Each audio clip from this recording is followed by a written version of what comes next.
आज एक गोष्ट, माझी आवडती गोष्ट मी जी वाचली होती. एक सोशल एक्सपेरिमेंट केलं गेलं होतं. तुम्ही ऐकलं पण असेल. 5 माकडं and the 5 monkeys and the bananas म्हणजे 5 माकडं आणि केळ्यांचा एक घड. एक्सपेरिमेंट असं होतं की 5 माकडांना एका पिंजऱ्यात ठेवलं गेलं.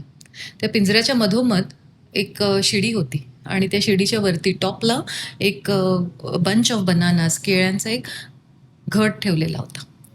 सो स्वाभाविकपणे या पिंजरा बंद केल्यानंतर ही 5 माकडं त्यांचं फर्स्ट काय असणार आहे रिफ्लेक्स ॲक्शन की ते तिथे जिना चढून बनानाज आपल्याला मिळावे त्याचा प्रयत्न करणं.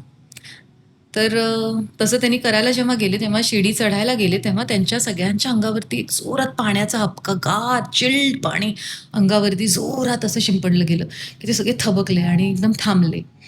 मग थोड्या वेळ थांबले, मग थोड्या वेळानंतर मग परत त्यांनी तोच प्रयत्न सुरू केला, की लेट अस गो देअर आणि इन्स्टिंक्ट ना नॉर्मल. सो असं दरवेळेस ते त्या शिडीकडे गेले, की पाण्याचा हबका पडायचा आणि मग शेवटी ते इतकं ते असं जारिंग होतं, की त्यांनी त्या साईडला जाणंच बंद. ते गॉट कंडिशन्ड, की नको बाबा तिकडे शिडीपाशी गेलं, की पाण्याचा हबका येतो. त्यामुळे त्यांनी त्याचा नाद सोडून दिला आणि जे काही जेवण खाली त्यांना मिळायचं त्याच्यामध्ये खुश राहून ते तिथे खाली हॅपीली राहायला लागले. पण हे त्यांचं 5ही जणांचं कंडिशनिंग झाल्यानंतर मग त्यातला एक कधी-कधी दवाड चढायला जायचा. पण त्याच्यामध्ये मग तो जिन्यापाशी पोहोचला, की बाकी सगळे त्याला अटॅक करून थांबवायचे. मग त्यांनी नाद सोडून दिला. हे सगळे कंडिशन झाल्यानंतर त्यांनी सायंटिस्टनी एक माकड बदललं. म्हणजे जुनं एक काढलं आणि नवीन पाठवलं. नवीन माकड आलेलं स्वाभाविकपणे परत त्यांनी तोच उपक्रम सुरू केला. I want the bananas. ते शिडी चढण्याचा प्रयत्न. आणि तिथे तो गेल्यानंतर उरलेले जुने 4 माकडं त्यांना माहिती आहे आपल्या सगळ्यांच्या अंगावर पाणी शिंपडलं जाणार आहे, तर ते त्याला अटॅक करून थांबवायचे. असं करून, करून, करून त्याला ते वाटलं, की आपण जिन्यापाशी गेलो, की आपल्याला सगळे थांबवतात, अटॅक करतात. जाऊ दे, नको जायला त्या जिन्यापाशी. दिसतायत तिथे बनानाच दिसतायत, तो घड दिसतोय तिथे, पण तरी जाऊ दे. असं करून तो कंडिशन झाला. मग त्यांनी परत एक जुनं माकड काढलं आणि नवीन माकड आणलं. ते नवीन माकड परत सेम पहिलं जिन्याकडे त्याचं रिफ्लेक्स ॲक्शन होती, की आय वॉन्ट द बनानाज मला ते घड पाहिजे. आणि तिथे त्यांनी परत जिन्याकडे जायला लागलं, की जुनी जी 3 माकडं होती ज्यांना माहिती होतं, की पाणी शिंपडलं जातं, ती तिघंही अटॅक करायला लागली त्याला. आणि हे जे चौथं जे नवीन माकड आलं होतं आधी, ज्याला माहिती नव्हतं पाणी शिंपडलं जातं, तेही जॉईन झालं, की हे सगळे करतायत म्हटलं, चला आपण पण तिकडे जॉईन करूया.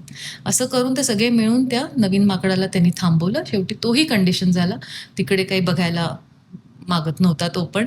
असं करत, करत एक वेळ अशी आली, की 5ही माकडं नवीन होती.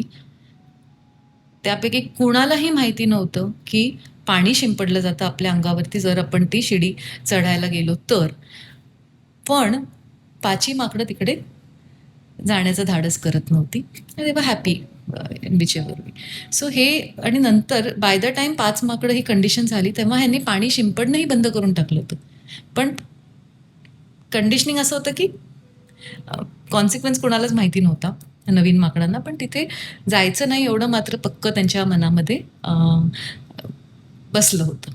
सो मजेशीर आहे एक्सपिरियन्स नाही का, हा एक्सपेरिमेंट नाही का. मला तरी फार तो भावला. मी याची मॉरल ऑफ द स्टोरी अजिबात सांगणार नाही. पेरेंटिंगच्या अनुषंगाने ह्याचा अर्थ तुमचा तुम्ही लावा आणि तुम्हाला जो त्याच्यामधनं वाटत असेल टेक अवे तो तुम्ही घ्यावा. कारण पालक जेव्हा विचार करायला शिकतील वेगळा, तेव्हाच मुलं पण वेगळा विचार करायला शिकतील आणि मग ती मजा येणार आहे सगळ्यातली पालकत्वातली, पेरेंटिंगमधली.